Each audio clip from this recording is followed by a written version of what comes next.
आज हम अध्याय 16 कोयला, पेट्रोलियम एवं पेट्रो रसायन के बारे में अध्ययन करेंगे।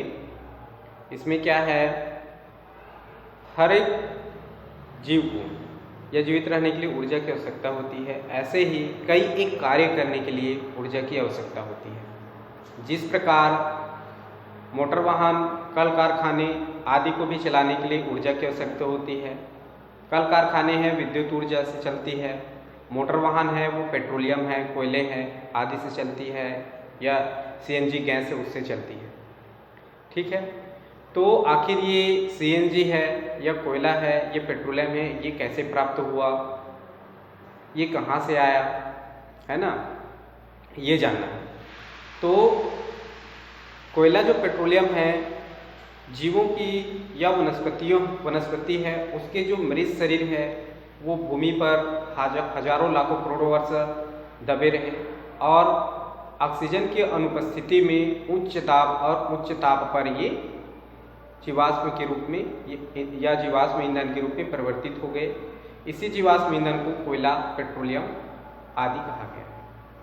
तो कोयला पेट्रोलियम की जो उत्पत्ति है वो लगभग 3600 से 2800 करोड़ वर्ष पूर्व जो कार्बोनीफेरस काल है, उस कार्बोनीफेरस काल में जीवों की मृत शरीर वनस्पति की जो है वो भूमि पर हजारों लाखों करोड़ों वर्ष दब गए और दबे रहने से इसमें ऑक्सीजन की अनुपस्थिति हुई और उच्च ताप और दाब पर ये जीवाश्म के रूप में परिवर्तित हुए, जिसे जीवाश्म ईंधन कहा गया, ऐसा माना गया। इसी प्रकार ये भी मान्यता रही कि ये वनस्पति के ये अवशेष से प्राप्त हुए हैं, क्योंकि यह वनस्पति से ही प्राप्त होते हैं, क्योंकि कई एक जगह का जो जीवाश्म मिला है वो वनस्पति के अवशेष हैं। उसमें जैसे कुछ वनस्पति के अवशेष में उसके जो पत्ती है और अन्य अंग है, नाक उसके अंग है वो, या उनके जो कोमल अंग है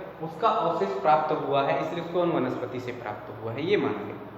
कुछ मान्यता में ये भी है कि कोयला जो है वो समुद्री जीव है, वनस्पति है, जैसे प्लवक है, वो उसके जो शरीर है, मृत शरीर, वो रेत और मिट्टी पर हजारों लाखों वर्ष दबे रहे और दबे दबे ये ऑक्सीजन की अनुपस्थिति और ताप और दाब पर ये जीवाश्म के रूप में परिवर्तित हुए, जिसे जीवाश्म ईंधन कहा या कोयला या पेट्रोलियम कहा गया है, जिसको विभिन्न गैस के रूप में भी उपस्थित है। तो इसमें देखते हैं हम सामान्य रूप में जो कोयला देखते हैं, लकड़ी का कोयला, वो काले कलर का और भंगूर होता है, जिसका उपयोग हम ईंधन के रूप में भी करते हैं। लेकिन ये जो जीवाश्म ईंधन है वो विभिन्न प्रकार के वनस्पतियों और जो जीव के अवशेष जो मिले हैं उससे पता चलता है कि लाखों करोड़ों वर्ष दबने के बाद ये उसी जीव से परिवर्तित हुए कोयले हैं, लेकिन और ये पत्थर के समान कठोर होते हैं। ये भी इस कोयले का एक लक्षण है। ये जो कोयला है वो विभिन्न प्रकार के जो मिले, इसमें प्रथम जो परत है, द्वितीय परत है, तृतीय परत है और चौथा। इसमें 4 प्रकार के जो कोयले हैं, यानी टाइप ऑफ कोल। तो इसमें कोयले के प्रकार में प्रथम प्रकार है पीट कोयला। जो पीट कोयला है ये सामान्यतः वनस्पति से प्राप्त हुए हैं और ये कोयला जो है वनस्पति के विघटन या डिकम्पोनेशन से कोयले का निर्माण हुआ है। इसका विघटित जो वनस्पतियां है वो सर्वप्रथम पीट के रूप में ही परिवर्तित हुए और लगातार उच्च ताप और उच्च दाब पर ये क्या हुआ, क्रमशः लिग्नाइट, बिटुमिनस, एंथ्रेसाइट आदि के रूप में ये परिवर्तित होते गए। इसमें जो पीट कोयला है उसके बारे में देखते हैं। जो पीट कोयला है वनस्पति कोयले के रूप में रूपांतरण, ये प्रथम कोयला है, जो फर्स्ट पीट कोयला। इसमें कार्बन की जो मात्रा है 25 से 35 के रूप में मात्रा में मिलती है इसकी। इसमें क्या है, विद्युत उत्पादन में इस कोयले का उपयोग अधिकतर ईंधन के रूप में करते हैं, पीट कोयले का। ये कोयले का फर्स्ट टाइप है। सेकेंड टाइप में आता है कोयले का लिग्नाइट। ये लिग्नाइट जो कोयला है, इस कोयले को भूरा कोयला के नाम से भी जाना जाता है और इसमें लगभग 35 से 45% कार्बन की जो मात्रा है वो मिलती है इसमें। या कार्बन रहती है। इसका उपयोग विद्युत उत्पादन के लिए करते हैं। इसी प्रकार तीसरा जो टाइप है कोयले का वो बिटुमिनस है, और ये बिटुमिनस जो कोयला है ये प्रकृति में सबसे अधिक मात्रा में पाई जाने वाली कोयला है, और इसमें कार्बन की जो मात्रा है 45 से 85% कार्बन पाई जाती है इसमें, ठीक है। और इसका उपयोग मुख्यतः तापी जो संयंत्र है, सीमेंट संयंत्र है, पेपर कारखाने हैं, ऑटोमोबाइल, वस्त्र उद्योग आदि में इसका उपयोग किया जाता है। इसका उपयोग इस्पात संयंत्रों में भी इसका उपयोग करते हैं इस कोयले का। और इस कोयले में जो बिटुमिनस है इसमें सल्फर की जो मात्रा है वो बहुत अधिक होती है, ठीक है। उसके बाद चौथा जो टाइप है इसमें एंथ्रासाइट जो है, ये इसे कठोर कोयला भी कहते हैं, और ये कोयले का सबसे उत्तम श्रेणी का कोयला है।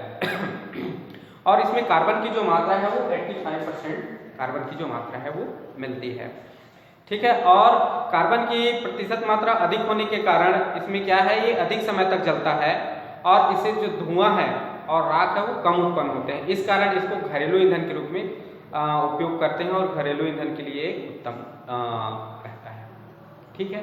ये सभी प्रकार कोयले के जो प्रकार उसमें देखे, उसमें कार्बन की जो प्रतिशत मात्रा है उसको भी देखे, लेकिन हमको इससे ये पता चलता है कि शायद इसमें कार्बन ही की मात्रा है वो रहता होगा, लेकिन कार्बन के अलावा इसमें हाइड्रोजन है, ऑक्सीजन है, नाइट्रोजन है, सल्फर है, आर्द्रता यानी नमी है, वो भी पाए जाते हैं, ठीक।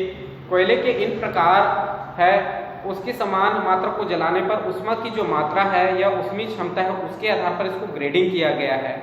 तो कोयले के जो ग्रेड है उसमें G1, G2, G3, G4, G5 ऐसे करके G17 तक इसका ग्रेड है।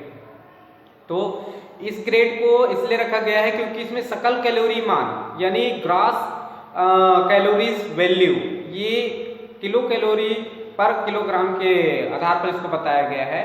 तो G1 है जैसे 7000 से ऊपर इसमें किलो कैलोरीज ऊर्जा प्राप्त होती है, उसमें मिलते हैं इसमें। G2 है इसमें 6701 से 7000 किलो कैलोरीज ऊर्जा इसमें पर कैलोरीज किलोग्राम ऊर्जा ये इसमें प्राप्त होती है। तो इस प्रकार से इसको ग्रेड में बताया गया है, ठीक है। ये कोयले का उपयोग उसकी ग्रेडिंग के अनुसार किया जाता है। तो हमारे छत्तीसगढ़ राज्य में भी विभिन्न ग्रेड के जो कोयले हैं वो प्राप्त होते हैं, ठीक। तो नेक्स्ट क्लास में हम इसमें देखेंगे छत्तीसगढ़ में कोयला कोल इन छत्तीसगढ़, ठीक है। Thank you.